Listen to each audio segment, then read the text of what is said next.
সৈয়দনা ইলিয়াস আলাইহিসসালামের জীবনী শুনব ইনশাআল্লাহ। সৈয়দনা ইলিয়াস আলাইহিসসালাম তিনি বনি ইসরায়েলের একজন নবী, যিনি সৈয়দনা সুলাইমান আলাইহিসসালামের পরে পৃথিবীতে নবী হিসেবে আবির্ভূত হয়েছিলেন। এবং ইলিয়াস আলাইহিসসালাম তিনি সৈয়দনা হারুন আলাইহিসসালামের বংশধর। আল্লাহ তাআলা সৈয়দনা ইলিয়াস আলাইহিসসালামকে সিরিয়ার রাজধানী দামেস্কের পাশে একটি শহর আছে, বেসিক্যালি এটি দামেস্ক শহর থেকে পশ্চিম পাশে অবস্থিত, যেটি বর্তমানে লেবাননের বাআলাবাক শহর নামে পরিচিত। এই বাআলাবাক এলাকাতে আল্লাহ তাআলা সৈয়দনা ইলিয়াস আলাইহিসসালামকে নবী করে তিনি প্রেরণ করেছিলেন। এবং সৈয়দনা সুলাইমান আলাইহিসসালামের ইন্তেকালের পরে পুরো বনি ইসরায়েলের রাজ্য দুই ভাগ হয়ে যায়। এক ভাগে বাইতুল মাকদাস সহ দক্ষিণ ফিলিস্তিনের যে এরিয়াগুলো সেটি থাকে, এবং আরেক ভাগে থাকে উত্তর ফিলিস্তিনের এলাকাগুলো। এবং সেখানে ওই এলাকার লোকেরা তারা বাআল নামে একটি মূর্তির পূজায় তারা নিমজ্জিত হয়। এবং বাআলটি ছিল মূলত তাদের ভাষায় একটি পুরুষ দেবতা, এবং সেটি ইরাকের ব্যাবিলন থেকে শুরু করে মিশর পর্যন্ত এই পুরো সাম্রাজ্যে, এই পুরো দেশগুলোতে তখন সেখানকার লোকজন এই বাআল দেবতা তার পূজায় তারা নিমজ্জিত হয়েছিল। এবং এই দেবদেবীর পূজা থেকে, এই পৌত্তলিকতা থেকে তাদেরকে মুক্তি দেওয়ার জন্য আল্লাহ তাআলা তাওহীদের দাওয়াত দিয়ে সৈয়দনা ইলিয়াস আলাইহিসসালামকে ওই এলাকাতে তিনি প্রেরণ করেন। এবং সূরাতুল আনআমে এবং সূরাতুস সাফফাতে আল্লাহ তাআলা ইলিয়াস আলাইহিসসালামের কথা তিনি উল্লেখ করেছেন।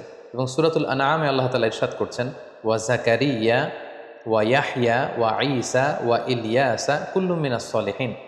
এখানে তিনি কয়েকজন নবীর নামের সাথে সৈয়দনা ইলিয়াস আলাইহিসসালামের নাম তিনি উল্লেখ করেছেন।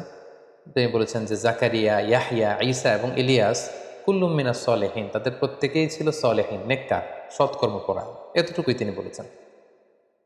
সূরাতু আস-সাফফাত এর 123 নম্বর আয়াত থেকে শুরু করে 135 নম্বর আয়াত পর্যন্ত আল্লাহ তাআলা বেসিকলি ইলিয়াস আলাইহিসসালামকে তিনি বাআলাবাক শহরে যে পাঠিয়েছেন এবং তারা যে বাআল দেবতার পূজা করত, এই মূর্তিটির পূজা করত, তিনি কিভাবে দাওয়াত দিলেন, তার দাওয়াতের রিজেকশন কিভাবে হলো, খুব সংক্ষেপে তিনি সূরাতুস সাফফাতের ভেতরে সেটি তুলে ধরেছেন।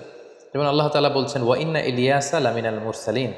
সূরাতুস সাফফাতে আল্লাহ বলছেন যে নিশ্চয়ই ইলিয়াস হচ্ছে রাসূলদের অন্তর্ভুক্ত। ইয ক্বালা লিকওমিহি আলা তাত্তাকুন। হে নবী, আপনি স্মরণ করুন সে সময়ের কথা যখন তিনি তার কওমকে ডেকে বলেছিল যে আলা তাত্তাকুন, তোমরা কি আল্লাহ তাআলাকে ভয় করবে না? আতাদউনা বাআলাও ওয়া তাযারুনা আহসানাল খালিকিন। সেদিন ইলিয়াস আলাইহিসসালাম তাদেরকে ডেকে বলল যে আতাদউনা বাআলা, তোমরা কি এই বাআলের কাছে চাও, তার কাছে দোয়া করো, তার কাছে তোমরা কামনা করো। ওয়া তাযারুনা আহসানাল খালিকিন, আর সর্বশ্রেষ্ঠ সৃষ্টিকর্তা আল্লাহ তাআলাকে তোমরা ভুলে যাচ্ছ। আল্লাহকে ব্যতি রেখে, আল্লাহকে বাদ দিয়ে, আল্লাহকে বর্জন করে তোমরা এই বাআল দেবতার কাছে যাচ্ছ। আল্লাহ রাব্বাকুম ওয়া রাব্বা আবাইকুমুল আউয়ালিন, বরং আল্লাহ তাআলাই হচ্ছে তোমাদের রব, তিনি তোমাদের প্রতিপালক, এবং তোমাদের পূর্বপুরুষ, তোমাদের বাপদাদাদের প্রতিপালকও তিনি হচ্ছেন আল্লাহ। ফাকাযযাবুহু ফাইন্নাহুম লামুহদারুন। কিন্তু তারা সাইয়েদনা ইলিয়াস আলাইহিস সালামের দাওয়াতকে প্রত্যাখ্যান করল, রিজেক্ট করল, যেটা সব নবীদের ক্ষেত্রেই হয়েছে। তারা যখন কওমের লোকদেরকে তাওহীদের দাওয়াত দিয়েছে, তারা যখন একত্ববাদের দাওয়াত দিয়েছে, তারা যখন আখিরাতের দাওয়াত দিয়েছে, সাধারণত কওমের লোকেরা নবীদেরকে প্রত্যাখ্যান করেছে। ফাকাযযাবু, এবং বাআলাবাক শহরের লোকেরাও তাদের নবী সাইয়েদনা ইলিয়াস আলাইহিস সালামের দাওয়াতকে রিজেক্ট করল। আল্লাহ তাআলা বললেন, ফাইন্নাহুম লামুহদারুন, আজকে এই পৃথিবীতে তোমরা আমার পাঠানো নবীর দাওয়াতকে প্রত্যাখ্যান করছো। ফাইন্নাহুম লামুহদারুন, অবশ্যই তারা সেদিন আযাবের সামনে উপস্থিত হবে, জাহান্নামে তাদেরকে উপস্থিত সেদিন করা হবে। ইল্লা ইবাদাল্লাহিল মুখলাসিন, তবে আল্লাহর একনিষ্ঠ বান্দা যারা, তারা ছাড়া। ওয়া তারাকনা আলাইহি ফিল আখিরিন, আর আমি পরবর্তী প্রজন্মের কাছে ইলিয়াসের সুনাম সুখ্যাতি আমি ছড়িয়েছি। যেমন আজ পর্যন্ত আমরা সাইয়েদনা ইলিয়াস আলাইহিস সালামের জন্য দোয়া করি, তার জীবনী থেকে শিক্ষা খোঁজার চেষ্টা করি, এবং তার নামকে আল্লাহ তাআলা একাধিকবার তিনি কালামুল্লাহ মাজিদে কিন্তু উল্লেখ করেছেন। এরপর আল্লাহ তাআলা বললেন, সালামুন আলা ইলিয়াসিন, ইলিয়াসের উপর আল্লাহ তাআলা শান্তি বর্ষিত হোক। ইলিয়াস আলাইহিস সালামের কোনো মুফাসসিরিন একরাম বলেছেন যে দুটা নাম, একটা নাম হচ্ছে ইলিয়াস আর একটা হচ্ছে ইলিয়াসিন। সূরাতুল আনআমে আল্লাহ তাআলা ইলিয়াস বললেন, আর এখানে আল্লাহ তাআলা বললেন ইলিয়াসিন। ইন্না কাযালিকা নাজজিল মুহসিনিন, আল্লাহ তাআলা বললেন এভাবেই আমি যারা মুহসিন তাদেরকে প্রতিদান দিয়ে থাকি। ইন্নাহু মিন ইবাদিনাল মুমিনিন, নিশ্চয় ইলিয়াস হচ্ছে আমার বিশ্বাসী বান্দাদের অন্তর্ভুক্ত। সম্মানিত শুধু এই দুইটি আয়াতে সংক্ষিপ্ত পরিসরে আল্লাহ তাআলা বনী ইসরায়েলদের জন্য পাঠানো এই নবী ইলিয়াস আলাইহিসসালাম, যাকে আল্লাহ তাআলা সুলাইমান আলাইহিসসালামের পরে এই পৃথিবীতে বাণীবাহকের দায়িত্ব দিয়ে নবী করে পাঠিয়েছিলেন, কেবলমাত্র কালামুল্লাহ মাজিদের এই দুটি সূরাতেই তিনি ইলিয়াস আলাইহিসসালামের এই কথাগুলো উল্লেখ করেছেন। এছাড়াও বিভিন্ন তাফসির গ্রন্থগুলোতে সাইয়েদনা ইলিয়াস আলাইহিসসালামের জীবন প্রবাহের ব্যাপারে যেটি পাওয়া যায় যে তিনি যখন দাওয়াত দিলেন এবং বালাবাগ শহরের লোকেরা যখন বাল নামক মূর্তির পূজা তারা অব্যাহত রাখলো, নবীর দাওয়াতকে অস্বীকার করলো, তখন তিনি বদদোয়া করলেন। তখন তিনি আল্লাহর কাছে বললেন যে হে আল্লাহ, আপনি বালাবাগ শহরে 3 বছরের জন্য বৃষ্টি নাজিল করা বন্ধ করে দেন। এবং আল্লাহ তাআলা আল্লাহ নবী ইলিয়াস আলাইহিসসালামের এই দোয়াকে কবুল করলেন। 3 বছর এই বালাবাগ শহরে আকাশ থেকে কোনো বৃষ্টি ঝরেনি, ফলে সেখানে খরা, দুর্ভিক্ষ, খাবারের ঘাটতি, খাদ্যশস্যের ঘাটতি, এই ভয়াবহ পরিস্থিতিতে যখন বালাবাগ শহরের লোকেরা পড়ল, তারা বুঝতে পারলো যে আসলে তিনি আল্লাহর নবী। তারা এসে নবীর কাছে ক্ষমা চাইল যে আপনি আমাদেরকে ক্ষমা করে দেন এবং আল্লাহকে বলেন আল্লাহ তাআলা যেন আমাদেরকে মাফ করে দিয়ে বৃষ্টি দেয়, আমরা ঈমান আনবো। তখন আল্লাহ নবী ইলিয়াস আলাইহিসসালাম আল্লাহর কাছে দোয়া করলেন যে আল্লাহ, এই খরা দুর্ভিক্ষ আপনি এই বালাবাগ শহর থেকে উঠিয়ে নেন, আপনি বৃষ্টি দান করেন। আল্লাহ তাআলা নবীর দোয়া আবার কবুল করলেন, তিনি বৃষ্টি নাজিল করলেন।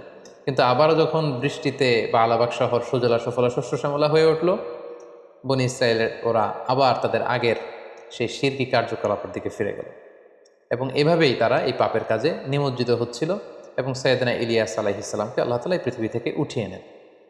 কিছু তাফসিরে, বিভিন্ন তাফসির গ্রন্থগুলোতে ইলিয়াস আলাইহিসসালামের শেষ জীবনে কি ঘটেছিল এবং তার কওমের লোকদের সাথে আসলে কি কি ঘটেছিল, এই ঘটনাটুকু অনেক তাফসিরে এসেছে। সম্মানিত শুধু এই হচ্ছে কালামুল্লাহ মাজিদে বর্ণিত ইলিয়াস আলাইহিসসালামের ব্যাপারে খুব সংক্ষিপ্ত কিছু বর্ণনা। এ পর্যায়ে আমরা যদি ইলিয়াস আলাইহিসসালামের জীবনী থেকে কিছু লেসন খুঁজে বের করতে চাই, তাহলে আমরা সর্বপ্রথম এটা বলবো যে এই সমস্ত নবীদের ঘটনাগুলো আল্লাহ তাআলা কালামুল্লাহ মাজিদে স্থান দিয়েছেন এ কারণে, যাতে করে তিনি তাদের ঘটনা বর্ণনা করবার মধ্য দিয়ে বিষ্ণু ঈসা ইসলামকে তিনি সান্ত্বনা দিতে পারেন। কারণ আমরা জানি শুরুর দিকে মক্কাতে রাসূল সাল্লাল্লাহু আলাইহি ওয়াসাল্লামের দাওয়াতকে প্রত্যাখ্যান করা হয়েছিল, তাকে পাগল গণক বলে গালি দেয়া হয়েছিল। রাসূল সাল্লাল্লাহু আলাইহি ওয়াসাল্লাম যাতে মনোবল হারিয়ে না ফেলেন, অধৈর্য যেন না হয়ে যান, তিনি যেন ধৈর্যশীল থাকেন, সেজন্য রাসূল সাল্লাল্লাহু আলাইহি ওয়াসাল্লামকে সান্ত্বনা দেওয়ার জন্য এই ঘটনাগুলো রাসূলুল্লাহ সাল্লাল্লাহু আলাইহি ওয়াসাল্লামকে শোনানো হয়েছে। কারণ একজন নবীর জন্য, একজন দাঈর জন্য রিজেকশন ইজ ভেরি কমন। এটা খুবই সিম্পল। নবীদের পুরো জীবনী থেকে আমরা এটাই দেখি যে তারা যখন সত্যের বাণী প্রচার করেছেন, আখিরাতের কথা বলেছেন, তাদেরকে রিজেক্ট করা হয়েছে। সো এখানে আমাদের আসলে মনোবল হারানোর কিছু নেই, nothing to be disappointed. So আমাদের রেসপন্সিবিলিটি হচ্ছে to preach only, not to force. আমরা ফোর্স করব না, আমরা শুধু প্রচার করে যাবো। আস-সা'য়ু মিন্না ওয়াল ইতমামু মিনাল্লাহ। আমাদের কাজ হচ্ছে চেষ্টা করা, সফলতা দেওয়ার মালিক হচ্ছেন আল্লাহ তাআলা। আল্লাহ তাআলা কোরআনে বলেছেন, ইন্নাকা লা তাহদি মান আহবাবতা ওয়ালাকিন্নাল্লাহা ইয়াহদি মান ইয়াশা। হে নবী, আপনি যাকে চাইবেন তাকে হেদায়েত দিতে পারবেন না, হেদায়েত দেওয়ার মালিক হচ্ছেন কেবলমাত্র আল্লাহ তাআলা। তাহলে এই শিক্ষাটা আমরা পেলাম যে রিজেকশন ইজ ভেরি কমন, কিন্তু একজন দাঈ, তার কাজ হচ্ছে দাওয়া পৌঁছে দেওয়া, just to preach, not to force. 2 নম্বর যে ব্যাপারটি আমরা ইলিয়াস আলাইহিসসালামের জীবনী থেকে জানতে পারি, সেটা হচ্ছে শিরক হচ্ছে সবচাইতে বড় পাপ এবং সেই পাপেই কিন্তু বালাবাগ নগরীর লোকেরা, ইলিয়াস আলাইহিসসালামের কওমের লোকেরা নিমজ্জিত ছিল এবং তারা স্পেশাল একটা দেবতার পূজা করত। দেবতাটার নাম হচ্ছে বাল এবং এই বালের নামে আজও লেবাননের একটা শহর আছে বালাবাগ, বালাবাগ সিটি নামে আজও এই শহরটি কিন্তু সেখানে রয়েছে, অনেক প্রাচীন একটি শহর। এবং এই শিরকের গুনাহ আল্লাহ তাআলা কিন্তু কখনো ক্ষমা করেন না।